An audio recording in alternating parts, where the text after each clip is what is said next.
Welcome सियासत dot पीके से। मैं हूं कार बगार। इस वक्त मेरे साथ मौजूद हैं साबिक सेनेटर आसिफ करमानी। सर, बहुत शुक्रिया आपके कीमती वक्त का। करमानी साहब, बताइएगा, इस वक्त आज फैसल वाडा साहब तो सेनेटर बन चुके हैं, जबकि मोहसिन नकवी साहब और काकड़ साहब ने हलफ उठा लिया है। बैसियत साबिक सेनेटर क्या कहेंगे? बिस्मिल्लाहिर्रहमानिर्रहीम। शुक्रिया वकार साहब।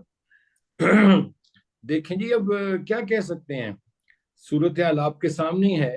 और सूरत हाल ये है कि जिन साहिबान का आपने नाम लिया है, स्पेशली उसमें नकवी साहब हैं और भी एक दो लोग हैं। उनका किसी जमात से कोई ताल्लुक नहीं, लेकिन आप देख लीजिए वो उनका कितना स्ट्रॉन्ग, जिसको कहते हैं लॉबी कह लें या बैक है, कि तमाम जमातों ने उनको वोट दिया है जी, सिवाय अपोजिशन पार्टी ने। तो वो सेनेटर बन गए हैं। अब उनको सिर्फ मुबारकबाद ही दी जा सकती है। तो फिर पाकिस्तान के जमहूरी माहौल में जमहूरियत का आइन और ये सारी चीजें जहां होती हैं, वहां पर एक स्ट्रॉन्ग बैक लेकर आना मुनासिब नहीं कि आप वो चीज ले आए, किसी की हमायत ले आए और फिर आप आकर राज करें। ये तो आप एक आइडियल डेमोक्रेसी की बात कर रहे हैं ना वकार साहब।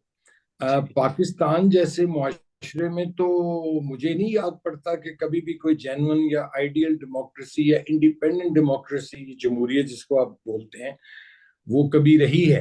हाँ, शुरू के कुछ अरसा क़याम पाकिस्तान के बाद से जरूर आप कह सकते हैं, लेकिन बिलखसूस 1958 के बाद तो यहाँ फिर एक, जिसको कह लें कंट्रोल डेमोक्रेसी, फिर उसका अब नया नाम लोगों ने रख दिया है हाइब्रिड सिस्टम। तो जब ऐसी चीजें होती हैं तो फिर उस ऐसे ही फिर शाहकार आगे आते हैं। करमानी साहब, मुझे ये बता दीजिएगा, आप नकवी साहब के नाम पर थोड़ा सा आप रुके हैं, तो ये मोहसिन नकवी साहब बकौल रना सनाउल्लाह ये तो वज़ीर आज़म भी बनना चाहे तो बन सकते हैं। तो अब लगता तो ये है कि जो जो कुर्सी खाली होती है वहां पर मोहसिन नकवी साहब आ जाते हैं। तो वजह क्या है कि क्या मोहसिन नकवी ही इतना फेवरेट है, और इतना फेवरेट क्यों है? देखिए, मेरा उनके बारे में कोई ऐसा नहीं है। मैं रिस्पेक्ट करता हूँ, हर एक की करता हूँ। लेकिन यही है ना कि दुल्हन वही है जो पिया मन भाए। तो अब ये तो पिया पर मुनहसर है कि उसको कौन सी दुल्हन उसके मन को भाती है। तो नकवी साहब जो उनसे वो भागे हैं। तो लेकिन असल चीज ये है कि चलिए, अब जो भी हो गया है, कि जो अब लोगों के रियल इश्यूज हैं उनकी तरफ आया जाए, और सबको एक वेल कोऑर्डिनेटेड एफर्ट करनी चाहिए कि अवाम से जो वादे वईद करके ये हुकूमत जैसे तैसे भी आ गई है, तो अब उनकी उसकी तरफ बढ़ना चाहिए। लोगों की गुर्बत, महंगाई, बेरोजगारी, और स्पेशली जो आपका जॉबलेस मिडिल क्लास का एजुकेटेड यूथ है, उसके लिए आप प्रोग्राम दीजिए। और अब जो हो गया सो हो गया। वो कहते हैं ना कि जब सांप गुजर जाता है फिर लकीर पीटने का कोई फायदा नहीं है। अब तो जो भी करना है, अच्छा करना है या कम अच्छा करना है या बुरा करना है, वो इन्हें इन्होंने करना है, जितना भी कुदरत ने इनको वक्त दिया हुआ है। तो किसी अच्छे की उम्मीद मैं रख सकता हूँ इनसे, बस एज अ सर, पर्सन। कैसे होगा सर? अच्छा कैसे होगा? रना सनाउल्लाह साहब के बयान सुने या जावेद लतीफ के सुने, वो तो कहते हैं कि इख्तियारात ही हाथ में नहीं है, ये तो हुकूमत ही कोई कैसी है। तो और ऊपर से मोहसिन नकवी साहब को फिर टारगेट किया जाता है, तो कहीं ऐसा तो नहीं कि कहा किसी और को जा रहा है और सुनाया मोहसिन नकवी को जा रहा है? देखिए, ये तो जो लोग ऐसी बातें कर रहे हैं ये उन्हीं से पूछा जाए। मेरे से तो आप मेरी राय जरूर पूछिए, मैं हाजिर हूँ।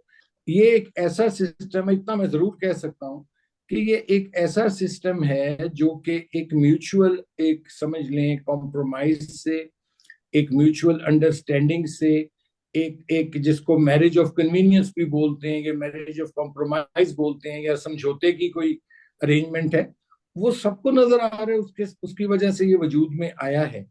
अब वजूद में आ गया है। अब अगर आप किसी को निशाना बनाते हैं, नहीं बनाते हैं, उनकी सेहत पे कोई फर्क नहीं पड़ेगा। असल चीज ये है कि क्या ये हुकूमत अवाम को, जो अवाम की तवक्कुआत हैं, जो अवाम के रियल इश्यूज हैं, उसको ये एड्रेस करती है और क्या डिलीवर करती है। ये इनका टेस्ट केस है। बाकी कई लोग देखे ना, जो कुछ लोग जीत गए हैं, कुछ हार गए हैं। जो हार गए हैं वो मातम की हालत में है, उनकी नींद की कमी का शिकार हो गए हैं, और वो जो मुंह में आता है वो बोली जाते हैं। लेकिन मेरी गुजारिश यही है कि इस वक्त पाकिस्तान जो है, इसमें हमें पोलराइजेशन कम करनी चाहिए। इख्तलाफात को अभी जरा साइड पे रखें। लोगों के रियल इश्यूज हैं, चूंकि लोग अब ज्यादा वक्त देने को तैयार नहीं है। कोई भी हुकूमत आती, मैं कहता हूँ अगर पीटीआई की हुकूमत भी आ जाती, तो लोग उसको भी 6 महीने साल से ज्यादा देने को तैयार नहीं है, क्योंकि लोगों के जी। 75 साल से मसाइल जो है वो जू के तू हैं। इसलिए मैं समझता हूँ कि गैर जरूरी बयानबाजी और ये नंबर टांगने से परहेज करना चाहिए, और एक ग्रेस के साथ अब मामला को आगे लेके चलना चाहिए। जैसा तैसा भी है, कोई आइडियल तो नहीं है ये, ऑब्वियसली। क्योंकि एग्जैक्टली। जो इलेक्शन के नताइज आए हैं वो गैर मुतवक्के थे। उसके बाद उन गैर मुतवक्को नताइज के नतीजे में एक ऐसी हुकूमत आई है जो जिसको आप मजबूत हुकूमत नहीं कह सकते। ये मैं मानता हूँ कि ये कमजोर हुकूमत है, जो क्रचिज पर खड़ी है, जो एक बैसाखियों पर खड़ी है। तो असल चीज जो है कि टारगेट इनका फोकस ही होना चाहिए कि इनके पास जितनी भी मोहलत है, ये वो अवाम के जो रियल इश्यूज हैं, जिनके ये वादे वईद उनसे करके आए हैं, उन वादों पर पूरा उतरे। चाहे आईएमएफ का प्रेशर है, चाहे जो भी है, लेकिन उसके अंदर रहते हुए लीडरशिप का काम होता है कि लोगों के लिए रिलीफ लेके आते हैं। अगर तो ये हुकूमत रिलीफ लेके आ गई, चाहे उसका क्रेडिट मोहसिन नकवी ले जाए, चाहे उसका क्रेडिट शहबाज शरीफ साहब ले जाए, असल चीज ये है कि क्या ये हुकूमत डिलीवर करने की सलाहियत रखती है, और अगर रखती है तो कितनी देर में ये लोगों को डिलीवर करेगी। ये असल देखने वाली बात सर, एक एक चीज तो हमारे सामने है कि 16 माह की जो गवर्नमेंट थी, पीडीएम का एक स्टाइल है। था। मोस्टली वही लोग हैं, वही लोग दोबारा गवर्न कर रहे हैं। 16 माह लोगों ने आजमाया और 16 माह में भी कारकर्दगी सामने आई। दूसरी जनब आपने जिक्र किया कि इख्तलाफात खत्म किए जाएं। तो जब आप पाकिस्तान की एक सबसे बड़ी सियासी जमात जिसने बहुत सारे वोट लिए, आपने उनके रिजल्ट को तब्दील किया और फिर आप उन्हें मारेंगे, आप उन्हें कैद करेंगे, आप उन्हें उठाएंगे, तो हाउ इट्स पॉसिबल कि स्टेबिलिटी आ जाएगी, इख्तलाफात खत्म हो जाएंगे और फिर चीजें चलेंगी? देखिए, मैंने तो नहीं कोई उनको मारा धाड़ा किया। मैं तो मेरा तो नहीं, इसमें मैं कोई एक लेना। चीज समझने की कोशिश कर रहा हूँ कि फिर ये चीजें कैसे आगे चल सकती। मैं अर्ज करता हूँ, मैं ये समझता हूँ, मैंने हमेशा ये कहा, इवन के जिस दिन इलेक्शन के रिजल्ट आ रहे थे और वो कंट्रोवर्शियल हो रहे थे, मैं ट्वीट पर ऑन रिकॉर्ड हूं कि मैंने कहा कि भाई जो हकदार का हक है उसको दो। वोट की जो इज्जत है उसको तस्लीम करने का ये वक्त है। मैं तो बहुत आगे जाके बातें की, क्रीज से बाहर आके बातें की, जिस पर मेरे अपने ही जौन से थे मेरे खिलाफ हो गए। चले, कोई वैसी बात नहीं। मैंने तो पहले दिन से कहा कि भाई ये हकदार को उसका हक दो। और देखिए ना, नजर आ रहा है पब्लिक पल्स जो है, अवाम जो है, मैं ये समझता हूं, और मुझे कहने दीजिए कि इस वक्त अवाम जो है वो कहीं और खड़े हैं, और जो लोग इस वक्त हुकूमत में हैं वो कहीं और खड़े हैं। अब 16 महीने का जो बोझ था, उसका जो खमियाजा था, वो फिर भुगतना पड़ा ना हमें। उससे हमें सबक लेना चाहिए, और सबक ये भी है कि अपनी तमाम तर तवज्जो फोकस अवाम को डिलीवर करने के लिए करें। और दूसरा कि देखिए, किसी को अच्छा लगे, किसी को बुरा लगे, इमरान खान, बानी पीटीआई, जिस नाम से भी उनको आप पुकार लीजिए, बहरहाल वो पाकिस्तान के एक पॉपुलर लीडर हैं। और किसी को जेल में रखकर, किसी के खिलाफ मुकदमात बनाकर, मैं मुकदमे के मेरिट या डीमेरिट पे नहीं जाता, जिस तेजी के साथ उन 1 हफ्ते 10 दिन में उनके मुकदमों का फैसला किया गया, मैं समझता हूँ उससे भी उनकी मकबूलियत में, लोगों में हमदर्दियां पैदा हुआ और इजाफा हुआ। हल इसका ये है कि देखिए, तमाम इख्तलाफात छोड़ दें। पाकिस्तान जितना मेरा है, जितना नवाज शरीफ साहब का है, जितना आपका है, जितना इमरान खान का है, हम सबका पाकिस्तान है। और ये बड़ी कुर्बानियों से हमारे बुजुर्गों ने हासिल किया है। इसमें मैं समझता हूं कि अगर किसी के साथ ज्यादती हो रही है, जैसे नवाज शरीफ साहब के साथ ज्यादती हुई, उसको अनडू किया गया। इसी तरह मैं समझता हूं कि बानी तहरीक इंसाफ के साथ भी अगर कोई ज्यादती की जा रही है, तो उसको अनडू होना चाहिए। सर, बहरहाल ज्यादती तो की जा रही है कि जिस तरह से आपने खुद भी जिक्र किया कि हफ्ते 10 दिनों में केसेस के फैसले किए गए। मगर एक चीज, आप चूंकि एक सीनियर सियासतदान है और बहुत सी चीजों को बहुत करीब से एनालाइज कर चुके हैं आप, ये ज्यादती की किस वजह से जाती है? जब कोई लीडर बहुत ज्यादा पॉपुलर हो जाता है, हमने देखा भुट्टो साहब के साथ क्या हुआ, इमरान खान के साथ क्या हुआ, दीगर पाकिस्तान के बेशुमार सियासतदानों के साथ ऐसे ही होता रहा देखिए, कि। किसी भी लीडर को पॉपुलर, जी जी। देखिए, लीडर्स को जो पॉपुलर चीज करती है, एक तो करती है अगर उस लीडर की कोई कारकर्दगी हो तो वो उसको पॉपुलर करती है। फिर लीडर का कोई नजरिया हो, जैसे कायदे आजम का नजरिया था कि पाकिस्तान बनाना, तो पूरा बड़े सगीर के मुसलमान उनके पीछे चल पड़े। या फिर लीडर को पॉपुलर करती है एक जो जिसको कहते हैं हमदर्दी, किसी लीडर के साथ जब ज्यादती होती है, चाहे वो उसका नाम नवाज शरीफ हो, चाहे उसका नाम इमरान खान हो, तो लोगों में एक नेचुरली जो हमदर्दियां पैदा होती हैं। और वैसे भी जो शख्स जेल में हो, ऑपोजिशन कर रहा हो, और उसके लिए लोगों में, हमारे खुसूसन जो ये साउथ एशिया है, यहाँ लोगों में हमदर्दियां पैदा होती हैं। जहां तक इमरान खान साहब का ताल्लुक है, इमरान खान साहब जो हैं वो एक, जिस तरह देखिए, जिस तरह एक दूसरी जमातें एक हकीकत है, इस्टेब्लिशमेंट एक हकीकत है, मीडिया एक हकीकत है, जुडिशरी एक हकीकत है, इसी तरह जो पीटीआई है या बानी तहरीक इंसाफ जो है वो भी एक हकीकत है। अब अगर आप नहीं तस्लीम करना चाहते तो मैं कुछ नहीं कह सकता। मैंने तो पहले अर्ज किया ना कि मैं केसेस के मेरिट डिमेरिट पे नहीं जाता, लेकिन ये वही नैब है ना जो नवाज शरीफ को भी वो संदूक केस भर भर के लाती होती थी और आखिर फिर कह दिया जी कि कोई हमारे पास कोई सबूत नहीं है। और इसी नैब ने तोशा खाना केस में भी सरेंडर किया। तो कहने का मतलब है कि जब इस किस्म की एक आर्म ट्विस्टिंग होगी, जब इस तरह पॉलिटिकल लीडरशिप को सियासी इंतकाम का निशाना बनाया जाए, चाहे वो कोई भी लीडर हो, तो नेचुरली फिर अवाम की हमदर्दियां उसके साथ खड़ी होती हैं। ये सिलसिला खत्म होना चाहिए और तमाम जो स्टेक होल्डर्स हैं उनको सबको मिल बैठना चाहिए और एक ग्रैंड रिकॉन्सिलिएशन होनी चाहिए इस मुल्क के लिए, पाकिस्तान के लिए। मैं तो ये एग्जैक्टली। समझता करमनी साहब, मुझे एक चीज समझा दीजिएगा। इस वक्त हमारे सामने तीन स्टेक होल्डर्स हैं। एक तो वो है जो गवर्नमेंट कर रहा है, जो इस वक्त बजाहिर एक सिविलियन गवर्नमेंट जिनके पल्ले पड़ी हुई है, पाकिस्तान मुस्लिम लीग नून होगी और उसके साथ कोलेशन जमातें होगी।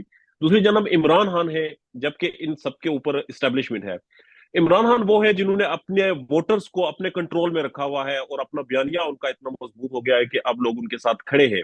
वो जेल में भी हैं तो आज भी उनकी कॉल पे कहीं भी वो एहतजाज करें, कहीं भी जलसा करें, तो यकीनन पाकिस्तान की तमाम सियासी जमातों से एक तरफ और उनका जलसा एक तरफ बड़ा होगा। क्या इस वक्त जो गेम खेली जा रही है, ये गेम कौन स्ट्रॉन्ग खेल रहा है? इस्टेब्लिशमेंट जिन्होंने अपनी मर्जी की गवर्नमेंट ले आए हैं, या फिर जो गवर्नमेंट जिन्होंने अपना शहबाज शरीफ या उनकी जो साथ उनकी टीम है, वो लोग जिन्होंने अपने मकसद अचीव कर लिए, या फिर इमरान खान जिन्होंने अपना वोटर और अवाम को अपनी मुट्ठी में कैद कर लिया है? इस वक्त अच्छा प्लेयर कौन है आपकी नजर में? हूँ। देखिए, इमरान खान साहब की जो पार्टी है इस वक्त, वो तो आपस में दस्तों गिरेबां है। एक दूसरे पर इल्जामात लग रहे हैं और एक दूसरे को काउंटर इल्जामात लग रहे हैं, जो मैं समझता हूँ किसी भी जमात के लिए, किसी भी जमात में इस किस्म की जब दस्तों गिरेबां एक दूसरे से लोग हो जाएं तो उसका जमात को नुकसान पहुंचता है। एग्जैक्टली। बहरहाल ये उनकी अपनी जमात का मसला है। जहां तक इमरान खान साहब के वोटर की आपने बात की है, बिल्कुल उनका जो वोटर है वो इंटैक्ट है। और मैं ये समझता हूँ, हो सकता है मेरी बात कुछ लोगों को नागवार गुजरे, मेरे अपने लोगों को नागवार गुजरे, लेकिन सच बात कहनी चाहिए और वक्त पर कहनी चाहिए।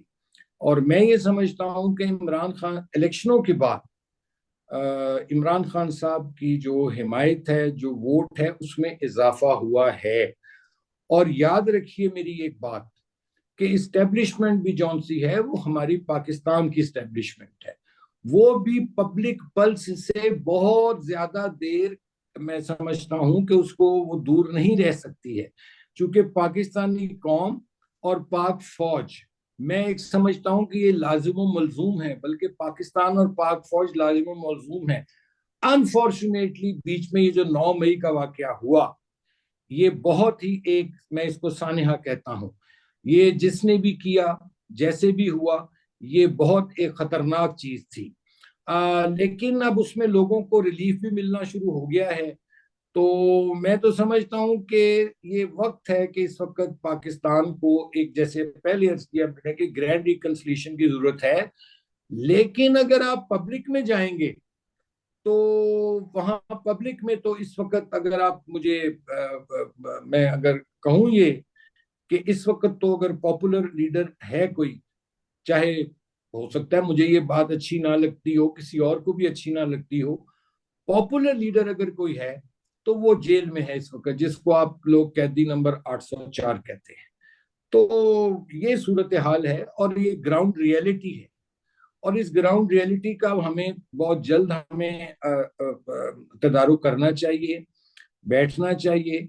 और मैं यहाँ इमरान खान साहब की को भी अर्ज करना चाहूंगा इस आपके चैनल की वसातत से, कि देखिए, पाकिस्तान ने उनको भी बहुत नाम दिया, इज्जत दी, शोहरत दी, सब कुछ दिया, जिसके वो आज क्लेम करते हैं। तो मैं समझता हूं कि पाकिस्तान की खातिर इमरान खान साहब को भी दो चार कदम पीछे हटना होगा, और अपनी एक जो उनके अंदर एक अना, जिद है, जो है उसको थोड़ा सा, उनको भी और तमाम बाकी पॉलिटिकल मामलात पार्टीज जो को है वो जरूर, टेबल की हद तक लाने चाहिए, ताकि एक टेबल टॉक यानी हो, यानी कम्युनिकेशन हो और एक चीजें दफा आगे इस बढ़े। मसले का देखें, कितनी देर आप उसको जेल में उनको रखेंगे। एग्जैक्टली। एक दिन तो उसकी जमानत होनी है ना। आप उसको फांसी तो चढ़ाने से अब रहे, ठीक है ना जी, तो उसकी जमानत तो होनी है। अब लेकिन ये है कि आप बजाय इसके कि हालात मजीद खराबी की तरफ जाएं, मजीद दिल आजारियां हों मजीद, तो उसमें अगर चीजों को समेटने की कोशिश की जा सकती है तो वो जरूर करनी चाहिए। लेकिन जिन लोगों ने सानहा 9 मई बर्पा किया, जो बराह रास्त उसमें मुलविस थे, मैं समझता हूं कि उन्होंने पाकिस्तान पर और रियासत पाकिस्तान पर हमला किया है। और उनका फैसला अदालतें हैं, जौन सी मौजूद हैं, केसेस हैं, वो अदालतें उनका फैसला करें। लेकिन किसी को भी, बशमूल इमरान खान साहब के, किसी को भी सियासी इंतकाम का निशाना नहीं बनाना चाहिए। करवानी साहब, मुझे ये बता दीजिएगा, 9 मई का आपने जिक्र किया, तो 9 मई में ना पाकिस्तान तहरीक इंसाफ की काफी खवातीन को भी नामजद किया गया है। उनमें डॉक्टर यास्मीन राशिद साहिबा है, सनम जावेद है, आलिया हमजा है, और भी खवातीन हैं। अब डॉक्टर यास्मीन राशिद साहिबा की वीडियो सामने आती है जहां पर वो कहती है कि आपने उस तरफ नहीं जाना। आलिया हमजा की जो है, उनके भी इस तरह के शवाहिद सामने आते हैं। इवन के सनम जावेद के हवाले से तो पूरे पाकिस्तान में कहीं जनरेटर चोरी और कहीं किसी और तर्ज के मुकदमा दर्ज किए गए हैं। उनके वर्सा का ये कहना है कि ये सारी कार्रवाइयां जो है, ये मरियम नवाज के कहने पर, जो मौजूदा वजीर आला पंजाब है, उनके कहने पर, उनकी मां पर की जा रही हैं, और इसके उनके पास तो सबूत मौजूद है। अब आप चूंकि सीनियर सियासतदान हैं, आप सुनते हैं कि इस तरह की चीजें होती हैं और मरियम नवाज भी करती हैं? नहीं, मैं नहीं समझता। जितना मैंने वक्त गुजारा है नवाज शरीफ साहब के साथ और उनकी फैमिली को मैं जानता हूँ, इस किस्म की, मैं ये एक सियासी बयानबाजी हो सकती है, लेकिन उसका बेस्ट हल ये है। मेरे लिए तमाम वो खवातीन जिनके अपने नाम लिए हैं बड़ी काबिल एहतराम है, खसूसन डॉक्टर यास्मीन राशिद साहिबा तो मेरे नेबरहुड में भी हम एक ज़माने में रहे हैं, और मेरे वो हम पेशा भी हैं, डॉक्टर हैं, और वो हमारे से बहुत सीनियर भी एज अ डॉक्टर हैं, वो रही हुई हैं हमारी उस्ताद भी। कहने का मतलब मेरा ये है कि किसी के साथ ज्यादती नहीं यार होनी चाहिए। और खसूसन खवातीन जो हैं, अगर किसी को शक में, शुबे में अगर है, तो उसको उसका जो शक और का है फायदा, वो तो मुलजिम को ही जाता है। तो मेरा तो बॉटम लाइन ये होती है कि किसी को भी सियासी इंतकाम का निशाना नहीं बनाना चाहिए, चूंकि सियासी इंतकाम ने पाकिस्तान को सिवाय गैर मुस्तहकम करने के, सियासी तौर पर, मुआशी तौर पर, और कुछ नहीं किया। जब आप आर्म ट्विस्टिंग करते हैं, जब आप लोगों के साथ ज्यादतियां होती हैं, तो फिर उसके जो नतायज हैं वो बहुत दूररस नतायज होते हैं। और अदालतें मौजूद हैं, और मैं समझता हूं कि जो बेगुनाह लोग हैं उनको बिल्कुल अदालतों से रिलीफ मिलना चाहिए, और मिल भी रहा है, जहां तक अभी कुछ रिहाइयां भी हुई हैं। इसलिए मैं नहीं समझता कि इसमें मरियम नवाज शरीफ का या किसी और का कोई लेना देना है। लेकिन फिर मैं किसका लेना ये, देना सर? इस्टेब्लिशमेंट का लेना देना है? क्योंकि दो ही ये स्टेक होल्डर थे, या तो एस्टेब्लिशमेंट है या फिर सियासी इख्लाफात की बुनियाद देखिए पर मरियम नवाज। वकार साहब, इसका इसका फैसला करना जो है वो ना आपका काम है ना मेरा काम। इसका फैसला, चूंकि ये अदालतों में केसेस मौजूद हैं, और अदालतें में जिन अदालतों ने जिन लोगों को बरी किया है, किसी शवाहिद या अदम शवाहिद की बुनियाद पर एग्जैक्टली। ये सजा दी या नहीं दी जाती, अगर ये लोग बेगुनाह हैं तो बिल्कुल इनके साथ इंसाफ होना चाहिए। मैं तो सिर्फ ये अर्ज कर सकता हूँ जी। और ज्यादा देर तक आप पर्दा डाल के भी नहीं रख सकते कि आप किसी को बगैर किसी जुर्म के आप ज्यादा देर अंदर रख सके या उस केस को चला सके। इंसाफ होना होता है और एक दिन हो जाता है। बहरहाल करमानी साहब, मुझे ये थोड़ी सी आखिर में ये चीज समझा दीजिएगा। मुस्लिम लीग नून के साथ आपका एक अच्छा वक्त गुजरा, आप काफी करीब भी रहे। नवाज शरीफ साहब वजीर आजम बने, फिर वजीर आजम बने, और उसके बाद भी वजीर आजम बने, उसके बाद शहबाज शरीफ साहब बन गए। हमजा शहबाज साहब पे भी ठप्पा लगा कि वो वजीर आला बने। उसके बाद आजकल मरियम नवाज साहिबा भी वजीर आला है। तो ये वजह क्या है कि अगर सिंध में हम देखें तो वहां पर भी इसी तरह से ही है। तो पाकिस्तान में मौरूसी सियासत के अलावा या फिर किसी खानदान के बाहर सियासत नहीं जा सकती। और जिस तरह आप जैसे सीनियर लोग हैं जो पार्टियों में जिंदगियां सर्व करते हैं, शायद हक्कान अब्बासी साहब तो बरमला कह चुके हैं कि वो जिस तरह से उनके साथ बर्ताव किया गया, उन्हें निकाला गया पार्टी से, पार्टी ने उन्हें छोड़ा, उन्होंने पार्टी को नहीं छोड़ा। देखिए, ये एक बदकिस्मती है कि वो लोग जिन्होंने अपना प्राइम टाइम, शायद खकान अब्बासी साहब मेरे से तो दुगना सीनियर हैं, लेकिन मैं समझता हूँ जिस जिसने भी जिस जिस जमात को अपना प्राइम टाइम दिया, और वो उनको एक्नॉलेज जरूर करना चाहिए।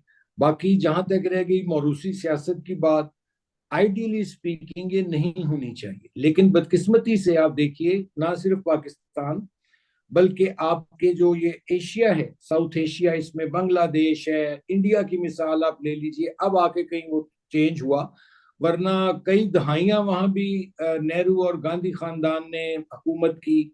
इसी तरह यहाँ भी पाकिस्तान में भुट्टो खानदान ने हुकूमत की, फिर शरीफ फैमिली उसके बाद आई। लेकिन मैं समझता हूँ कि अब जो ये रिवायती सियासत है ना, और जो रिवायती सियासतदान हैं जितने भी, और ये जो मरूसी सियासत का जो अमल है, इसको मेरा ख्याल है कि इस इलेक्शन में जो एक तबका है जिसने इसको मुस्तरद किया है, तो अब हमें ये देखना है कि अगर तो पार्टीज ने सरवाइव करना है तो उनको थोड़े अपने अंदर भी थोड़ा सा सफाई करनी पड़ेगी, और लोगों की बात सुननी पड़ेगी। अगर ये जमहूरी जमातें हैं, मैं किसी एक जमात की नहीं, मैं तमाम जमातों की बात कर रहा हूँ कि, और अगर मैं खुलकर तनकीद करता रहा हूँ माजी में या अब भी करता हूँ, एक मुस्बत तनकीद करता हूँ, तो मेरा उसमें सिर्फ मद्देनजर यही होता है कि मैं एक ऐसी जमात में अभी भी हूँ जो कि एक जमहूरी जमात है, और जमहूरी जमात में बात करने का हक होना चाहिए और हक दिया जाना चाहिए। लेकिन हमें अब देखना होगा कि अपनी जमातों में भी हम जमहूरियत जमहूरियत की डिमांड तो बहुत करते हैं, लेकिन हमें अपनी जमातों में भी देखना होगा कि क्या जो जमहूरियत का ख्वाब कायद आजम ने देखा था, या जिस किस्म की जमहूरियत को में कायद आजम यकीन रखते थे, क्या हमारी जमातों में, खुसूसन वो जमातें जो मुस्लिम लीग के नाम से जानी पहचानी जाती हैं, उनमें जमहूरियत है? ये हमें करना पड़ेगा, चूंकि पाकिस्तान और की पॉलिटिकल डायनामिक्स, जिसे उर्दू में सियासी हरकियात कहते हैं, वो तब्दील हो चुकी हैं मेरे भाई। अब लोग जो हैं वो रिजल्ट मांगते हैं, लोग अब कहते हैं हकदार को उसका हक दो। यहाँ अब लाइकिंग डिसलाइकिंग ये अब नहीं चलेगी। और मैं ये आपको अर्ज कर दूं, मैं ये, और it applies to all political parties, कि अगर हमारी सियासी जमातों ने अपने रवैयों में कोई ऐसी तब्दीली ना लाए, क्या तब्दीली, कि उनको ज्यादा पीपल फ्रेंडली होना पड़ेगा, उन्हें ज्यादा पुअर फ्रेंडली होना पड़ेगा, उन्हें ज्यादा मिडिल क्लास फ्रेंडली होना पड़ेगा, उन्हें वर्कर्स फ्रेंडली होना पड़ेगा। अगर तो ये इस तरफ कदम बढ़ाते हैं, और इन्हें फिर पब्लिक को डिलीवर भी करके देना होगा। लेकिन अगर आप इस महाज पर, ये जो मैंने 3-4 महाज गिनाए हैं, इस पर आप डिलीवर नहीं कर पाते, तो फिर यकीन कीजिए ये एक सिस्टम जिससे यहाँ के अक्सरियत का एतमाद ऑलरेडी मजरू हो चुका है, वो बिल्कुल उठ जाएगा। और इसकी एक मिसाल आपने देखी है कि इस इलेक्शन में एक बहुत vast majority of your population, उन्होंने इस इलेक्शन में वोट के जरिए रिवोल्ट किया है। तो फिर ये तो काम फिर हाथ से निकल जाएगा। सर तो ये अब आप देख लें, अगर लोगों ने वोट देकर मुस्तरद किया है, किसी और को वोट दिया है, उन्हें नहीं इलेक्ट किया, फॉर्म 47 लाकर अगर फिर भी मरियम नवाज को वज़ीर आला बनवा दिया जाता है, तो फिर मुझे नहीं लगता कि इन लोगों को एहसास है, या ये जब वहां पर सीनियर तरीन सियासतदान भी रेजिस्ट नहीं करते कि आप क्यों एक जूनियर तरीन कारकुन को वजारत आला दे रहे हैं, तो किबला दुरुस्त होगा। देखिए उसकी वजह ये है, देखिए अगर 47 45 की तो बहस है, मैंने तो कई दफा कहा कि जिनके पास सबूत हैं वो जाएं इलेक्शन कमीशन में, और वो जाएं आला अदालतों में जाके सबूत दें। ये सोशल मीडिया पर एक कैंपेन चलाने से ना एक नॉन अदालतों सीरियस के पर्सन, जजेस तो खुद एक इंसाफ मांगने की पोजीशन में हैं, वो कहते हैं हमें खत आ जाते हैं, हमें बस प्रेशराइज कर दिया जाता है। फिर आप इंतजार करें कि नेचर अपना पार्ट प्ले करेगी। नेचर समझते हैं ना, फिर एग्जैक्टली। नेचर अपना पार्ट प्ले करती है। जब जब चीजें इंसानों के हाथों से निकल जाएं या इंसान जो है वो उसको नहीं दुरुस्त कर पाए, तो फिर अल्लाह ताला की जात, फिर नेचर जौन सी अपना पार्ट प्ले करती है, और उसका जो फिर पार्ट होता है वो जरा सख्त होता है। फिर ये भी मैं आपको अर्ज करता हूँ। और वो बर्दाश्त नहीं होता हर किसी से।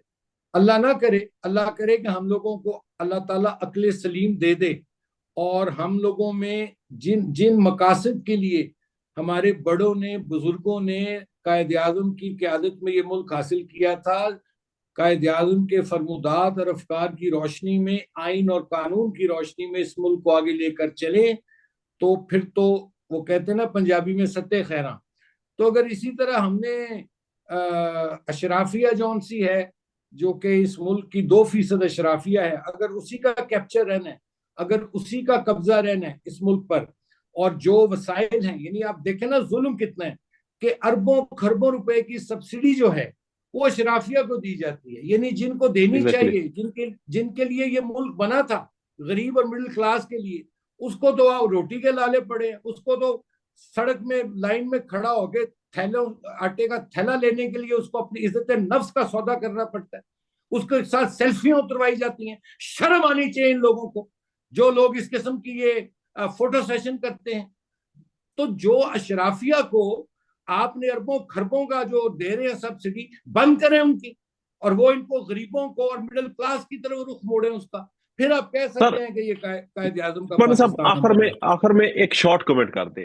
गुज़श्ता दिनों आटे के थैले तकसीम किए गए, आपकी ही जमात के कायद, आपके सरबराह साबक, 3 दफा के साबक वज़ीर आज़म मियां नवाज शरीफ साहब की तस्वीर उन थैलों पर थी, और वो घर घर जाकर दिए गए। वो सरकारी खजाने से दिए गए थे सर, वो नवाज शरीफ साहब के अकाउंट से नहीं थे। इस पर क्या कहेंगे? देखिए मैं क्विकली इस पे दो बातें करना चाहता हूँ, मेरी क्विकली। नंबर वन, के हुकूमतें जो होती हैं, याद रखिए, वो बयानात पर, प्रेस कॉन्फ्रेंसों पर, इश्तेहारात पर, ट्वीट्स पर, ये फोटो सेशंस पर नहीं चलती हैं। और जहां तक आपकी बात का दूसरा के भी वो तस्वीरें लगाई गई, तो मैं तो इसमें ये समझता हूँ कि इस्लाम में तो ये कहा गया है कि दाएं हाथ से दो, इस तरह कि तुम्हारे बाएं हाथ को भी खबर ना हो। मैं तो यही कह सकता हूँ। सर वो तो नवाज शरीफ साहब के अकाउंट से होता ना, तो कहते दाएं हाथ से दे, बाएं हाथ को खबर ना हो। वो तो सरकारी खजाने से गया। नवाज शरीफ साहब ने तो रास्ते से जाते हुए अपने तस्वीर ऊपर लगवा के तकसीम कर दी। हाँ, लेकिन चूंकि जाहिर है पंजाब में उनकी हुकूमत है, और चूंकि उनकी ही एक विजन के तहत ये सारा कुछ किया जा रहा था, जैसे बेनजीर इनकम सपोर्ट फंड है, उन पर मोहतरमा बेनजीर की तस्वीर लगती है। ये चीजें कोई नवाज शरीफ साहब ने तो इन्वेंट नहीं, इजाद नहीं की, ये मगर दहाइयों से पाकिस्तानी होता सियासत आ में रहा है। इनकी हौसला शिकनी होनी चाहिए।